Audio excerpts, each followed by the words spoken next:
Now, many people might suggest, of course, with regards to Prince Harry, that, well, quite frankly, you've had the money, it's now time to dish up. Oh yes, things are not as easy going in the world of Montecito as one might think. And it's always to do with one single thing, isn't it? The almighty dollar. And this is what I've often said here on the show.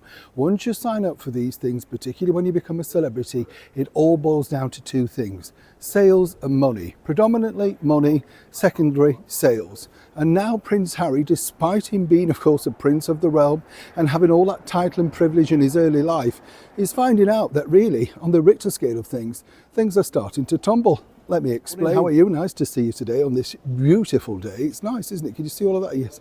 I love these townhouses, don't you? Absolutely beautiful. If only we could afford one.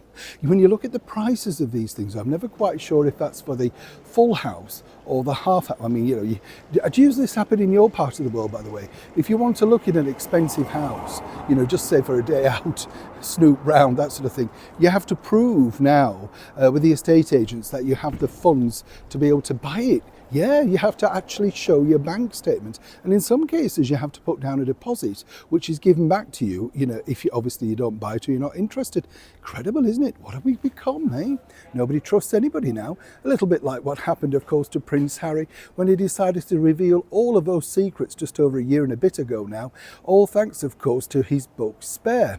And when you remember, just cast your mind back at this, there was great fanfare, wasn't there, from Penguin Random House about how there was a 4-book deal. One allegedly was going to be writing after the demise of Her Majesty the Queen, and everybody was up in arms about that. And then let's not forget the profits that he said in the press release. The profits would be distributed to certain charities. That's gone quiet. You never hear anything from Penguin Random House. I've put loads of calls into them. Nobody bothers to answer that particular line. But now it's an internal battle, and as ever we have to say allegedly, with Prince Harry and the book company. You see, they're desperate for the paperback to come out. And what I can tell you is there's an in-fight that's been going on for some time now, because obviously, this is what I'm saying about celebrities and how it works and the stupidity when you go into it if you don't understand this world. If you write a book, unless there's an absolutely litigious part in that book that has to be removed for the paperback edition, then the problem is you can't just take masses of stuff out. You can't say, I don't like that bit now, so I want to take it out. You don't rewrite the book because the public might want to buy that same book again, but a bit lighter without the weight, and obviously a lot cheaper. According to a well-placed source, this is exactly what Harry wanted to do. The battle going on with, of course, his ghostwriter, the missing evidence, all that sort of stuff, it's turned into an almighty mess. Everything the Sussexes touch goes down this route in the end, and it's their own fault. There's no two ways about it with that, But what's fascinating, I think, is the fact that Harry feels he could just go back in and possibly take out maybe the chunks about the Taliban or certain things about his family.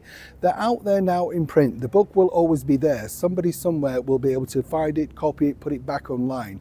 There is no escaping what you've done, and one suspects this is what he's trying to do, is rewrite the book. But he can't blame this on anybody else.